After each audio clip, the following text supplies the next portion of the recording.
അസ്സലാമു അലൈക്കും വറഹ്മത്തുള്ളാഹി വബറകാതുഹു.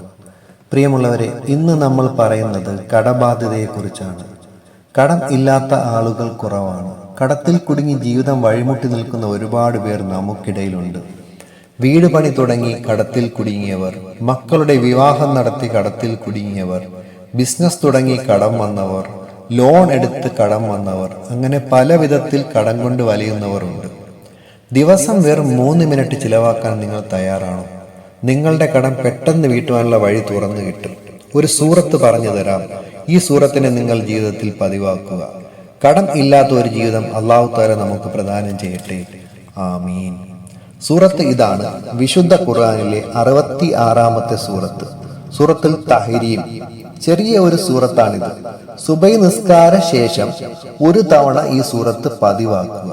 നിങ്ങളുടെ ജീവിതത്തിന്റെ ഭാഗമാക്കുക. വെറും 3 മിനിറ്റ് മതി ഈ സൂറത്ത് ഓതാൻ. ഈ സൂറത്ത് പതിവാക്കുമ്പോൾ തന്നെ നിങ്ങളുടെ ജീവിതത്തിലെ കടങ്ങൾ വീട്ടുവാനുള്ള വഴി അല്ലാഹു തആല തുറന്നു തരും. ശമ്പളത്തിൽ വർധനവ് ലഭിക്കും, ജോലിയിൽ ബർക്കത്ത് ലഭിക്കും, മനസ്സിന് സന്തോഷവും സമാധാനവും ലഭിക്കും. നമ്മളുടെ കടം വീട്ടുവാനുള്ള വഴികൾ നമുക്ക് അല്ലാഹു തആല തുറന്നു തരട്ടെ. ആമീൻ. എല്ലാവരുടെയും കടങ്ങൾ അല്ലാഹു തആല വീട്ടി തരട്ടെ. ആമീൻ.